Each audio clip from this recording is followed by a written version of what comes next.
Assalamu alaikum and Ramadan Mubarak. So, I'm here with Vinny. Not the best angles. We're on a papasan chair and just chilling. It's in my room. So, yeah. And then you can see back there the potting shed. So, I started. Okay. It was me. Started this whole girl world thing when Amberlynn first started. And I was like, oh my gosh, that's going to be so cool. It's going to be a weight loss channel. Granted, this woman's like younger than me, but it doesn't matter because you can get motivation and inspiration from anybody. It's not about age.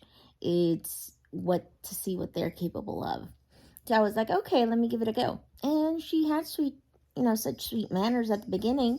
And I thought it was like, oh, I felt bad for her and everything. But then I started noticing that it's like, whoops, I had a slip up. And so let's go have a buffet, like she called it.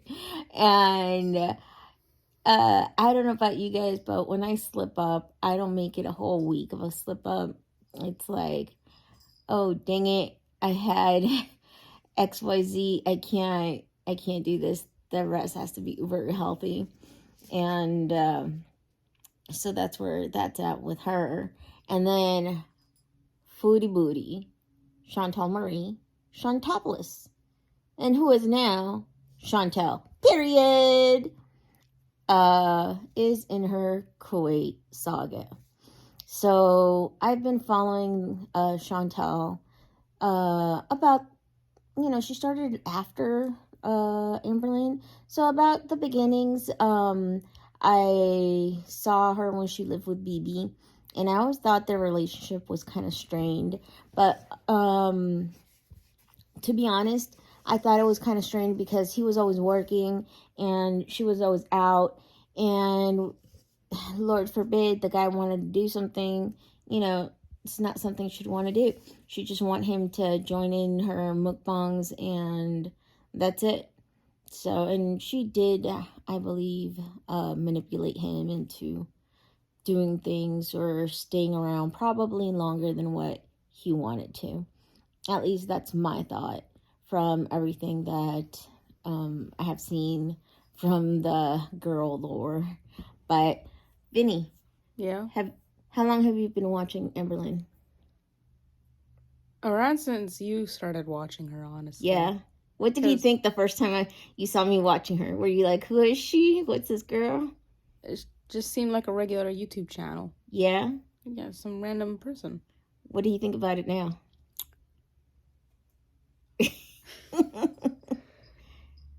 Funny. Funny? The entertainment value of the drama. Yeah. But she is getting a little less, let's say... More bland. Yes, more bland. Well put. She's becoming more bland. Her rice has no flavor. She is just like, I go out, but you can't see. I know other people, but you can't meet them. And I'm all for it, Not everybody wants to be on video. Like, I do things with other people, and I'm like, hey, do you mind if I record? And if they say yeah, I just don't record, but it's mostly because I know a lot of people with kids, so I just won't record. But if it's something like she doesn't know, she has no friends that has kids that they're hanging out with, I can almost guarantee it. So why not record herself with the bowling ball bowling? It's like, here, Feline, record me while I do this strike. Or, here, Feline, can you hold it while I'm walking? So they can see that I'm walking and not using a scooter. And then she takes the phone back, as Feline catches up. And then it's like she's outside. Or, so those aren't like real big excursions. She likes Bath and Body Works. Just drive, show yourself walking into the store, show some of the things you want to get, and then show yourself back into the car. You don't even have to show the whole walking back to the car. Just, it proves to us that you did do it. and that you weren't in a motorized vehicle. And it proves to us that you were able to leave the house, you did something you enjoyed, and it was some sort of activity. Just like walking Twinkie, you know? I know that she's probably like, oh, I don't want to walk Twinkie because last time she was well, she wasn't even walking Twinkie. She was just walking in the dark, thinking she's gonna like multitask. In multitasking, it's a skill not everybody has. I don't think she should try to multitask again. But anyways, she was talking and walking and filming, and she fell. Okay, well, why don't you try to film yourself walking during the daylight hours where you can see the little potholes or the divots that are in the ground? Or if you don't feel like you can hold the phone and walk at the same time, you can have Feline come with you, and she can record you walking for a little bit. Maybe there's a Starbucks down. I heard that there's a Starbucks not too far away or something like that. You guys could walk to it. I remember I loved living in town center. I would walk to the bookstore. I would walk to the gallery. I would walk to everywhere. And, it when you add it up, it does add a few miles. But if you're just going to one place, it's no big deal. And it's not a race. It's not like you're going there for time and then you have to go there and turn right back around. You go there, you have like your drink or your snack or whatever, and then you come right back. So you can kind of say, well, I did walk to the Starbucks, so I deserve that refresher or whatever. Just giving you some ideas here. What do you think, Vinny? Wait. About Emberlyn and moving? She doesn't do it much. There's a lot that I don't remember, but I don't know how much I personally have seen her moving around. Really? Not a lot. Yeah. Like that standing desk. I think you saw how she has one of those standing desks so you can stand and not always sit down. She's always sitting at it and she brings it up to her jaw so then she can like react to things because she's now a reaction channel. And she's like, yeah, right there. Oh yeah, totally agree. Or that's her reaction. So it's not. And then she tries to go after reaction channels, and I'm like, they put work. She doesn't do like any commentary. No, she's just agreeing with herself because her mindset is still the same way that it was 3 years ago. And that's why her channel is stagnating because her mindset hasn't moved. She has all these things. Like right now, I just got done watching Karina Kaboom. And then I watched Alex Shook. And the doctors asked her to lose 1 pound. You know what 1 pound is? 1 pound is you going to the bathroom. When it comes down to it. Or so I've heard. I myself had issues with the bathroom. But anyways. You could lose that just from peeing, not even. Yeah. Okay, so peeing. I'm a big peer. I drink so much water that sometimes it's like I'm done and it's like, ooh, what a relief. I literally feel like I lost weight. So it could be, just that. And did she lose it? No. I mean, if it's something that's going to save her life because she cannot do it on her own. If she was just like 500 pounds and it had only been like a year, I'm like, yes, you can do it on your own. Go ahead and try. Because it's only been a year, this whole year, it's just been your body getting used to it, gaining weight, and it kind of plateaus. And now you can be like, we're done. Let's start going back down. I think that'd be easier. But the fact that she's always been gaining and then staying the same. She's, last time I saw, she's 523. And her highest was 574, 576 point something. So how far away are we from the highest? Only like what, 50 pounds? And it's been over 2 years, a year and a half. You know, so why? She did the Ozempic thing, and then she heard something and just chickened out about it. And I'm like, well, you were losing weight. You weren't doing it on your own. You were doing it because you were on this. She thought it was because she was on her own. So she stopped it. All you have to do is go and get more blood tests and keep up on it to make sure that the Ozempic isn't interfering with anything. And I guess if you're not willing to do that, what do? You just say you won't do it. And that's it. Then the whole, not lymphedema, but lipedema doctor told her what kind of diet she should go to. She didn't agree. Come on, girl, come to your senses. Realize that you can't do your own plan. And there is no shame in that, because that's why there are doctors. We are not all born doctors for a reason. You have to go to school for a reason, and then do internship, and then you have your practice, and you have to specialize in things. It's because they know a lot of what could go wrong, and they've seen it, and they know a lot of what does go right. And that's why they were telling you to do that specific thing. And you're like, nah, man, I got this. If she got it, she would have lost it a long time ago. Exactly. She got this, right? But she's at 523. And when she first got with wifey, she went and she dropped weight. She was down to what, 489? What happened? I mean, if wifey, you being in love and being with someone who's so supportive of you, helped you lose weight and helped you get to 489, what changed that you're now up to 523? Because if you yourself put it that way, that it was her help, her understanding. So is that to say that she's not being helpful or understanding of your weight loss plight? If you're 523? Because you can't be telling me that it was because of her that you lost it, and now, say it's not because of her that you've gained. Something's going on, and, you're hiding things, and it's up to the individual what they choose to show and what they choose to not show.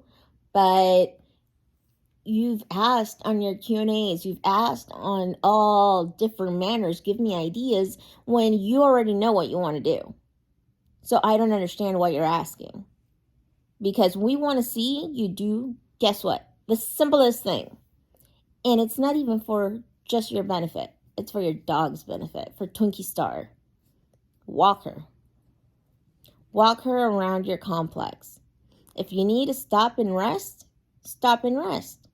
It's not a marathon. It's just you going out and walking her. And maybe if you do this a few more times, you'll get more used to it, being outside filming, even if it's just you and her.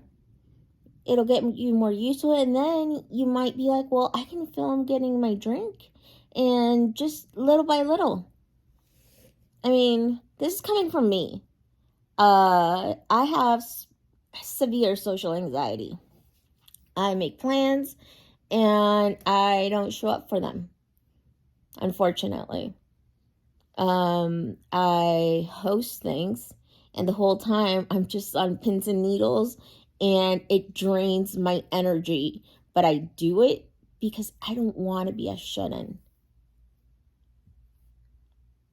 Because I know it would be how easy it would be, and I don't want to be. I want to get out. I want to do things. I like you, Amberlynn, I don't drive.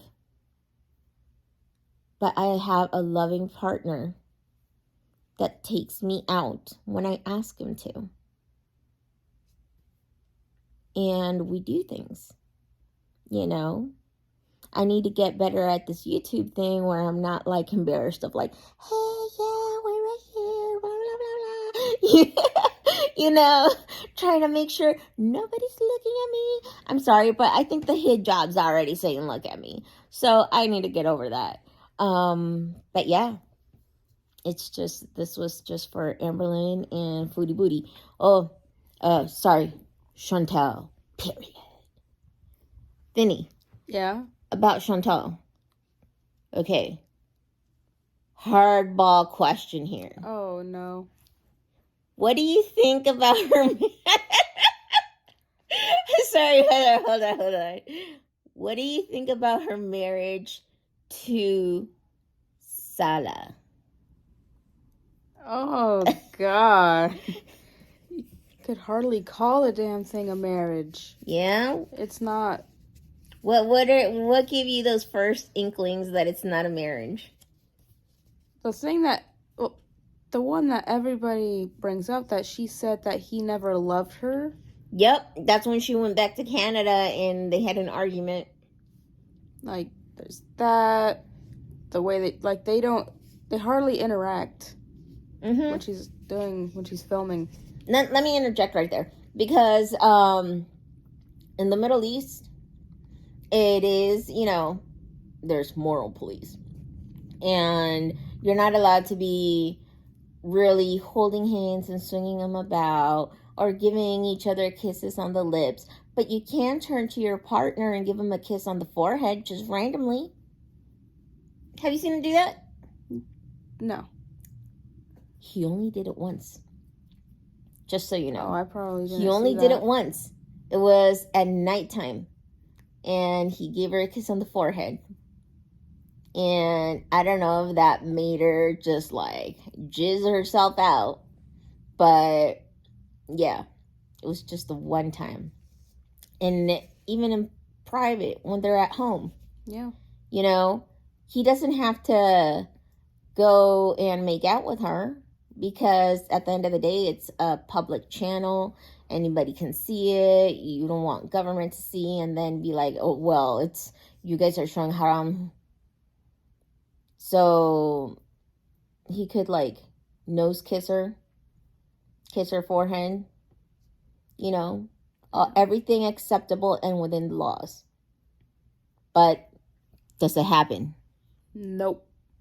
Exactly. He's always gone. And then, what does she say? Oh, let me do a Chantel voice. He's on a different sleeping schedule, Not everyone sleeps at the same time. You would think, though, that you would still put in some effort to be awake around a similar time for at least a portion of the day. Exactly. I know that feeling very well. Exactly. Me too. So, I don't know what's going on with that. And I also worry about her being there, not because of her race or anything or, anything like that. I worry about her medically because wasn't she diabetic? What is she doing over there for that? Like, she did not take her insulin medication with her. And then her CPAP machine, hopefully she has that. But I heard her say she likes it dry. I'm sorry, girl, but no. The CPAP machine, it is specifically made for you to put water in there. There's a water reservoir. I know this because my husband has a deviated septum. They tried to do corrective surgery and it didn't really work. So his breathing way, he can't breathe without the machine. And it has to have that. And sometimes if he forgets to fill it up, he wakes up and everything hurts. His whole face hurts because it's so dry and it can make your nose bleed. It is not something that's particularly fun. So her saying that, I call BS and I call you're not using it. What do you think? I agree. You agree? Yeah. Yeah. Like, nobody would want to use it dry. Like, even just being in a dry environment outside without it being pushed into your face. Just being outside when it's dry, that's going to hurt your nose, hurt you like way back there, up on your throat. Yeah, I mean, don't people get bloody noses in dry climates? Yep. So here she is with this thing around her face, pushing dry air. Lord forbid she gets a bloody nose, wakes up, what's on that? Imagine the bloody nose. Crusty blood stuff all the way down. Ew. It'd get pushed even farther because the air is going in as your nose is bloody. Yeah, so these are just things that they just don't jive. And the whole car in Kuwait thing, okay, I understand there's not a lot to see there. All right. I understand that a lot of people, what they do is the malls because of the air conditioning and stuff like that. But right now, it was Ramadan. Ramadan, the holiest month of the year. She could have gone and she could have gone and done and seen more things. There was, like, at night, the city comes alive. And what was she doing? She was in her house eating. The whole point is you go from one place to another, a little meal here, a little snack there, a little meal, and you see different people from your neighborhood in the different areas as you go, and you're like, hi, how are you? Just everything. But she just sat there. Alone, mind you. She sat there alone. Who's having a fun Ramadan? Maybe Salah? Maybe he's having fun with his family? I've heard things about a red room, but I will not say more because that's all hearsay. And therefore, it just stays in that realm. But yeah, Chantal, try to be a little more fun. You got to remember, you are robbing the cradle right now. So therefore, you have to be more entertaining. You have to be more fun to be around with. Because your husband is not a mature man. He wants to do things. He wants to go out. And all you do is say that, oh, I can't wait to travel. What are you waiting for? I can't wait to... If everything is so affordable, your rent, your food, you should have an excess to go travel. This month of Ramadan, I pray that you took pity towards the people less fortunate than you and gave them food. I pray that something touches your heart and opens you up to Allah. And not just in words, but in spirituality. Because I know why you say you're a Muslim. I know why you dress as you do. Because you want to fit in. You want him to like you. Am I calling your beliefs into question? Yes, I am. Why? Because at no point in time have you shown us otherwise by your actions. A Muslimina would not act the way you do. Anyways, this was our Papa San's Talk Down on our most favorite girls of all time, Foodie Booty, Chantal Marie, Chantal, period, and Amber Lynn. Next time, who knows what we'll do. Probably another walk around, whatever. I'm trying to get a massage. We'll see how that goes. Talk to you guys later.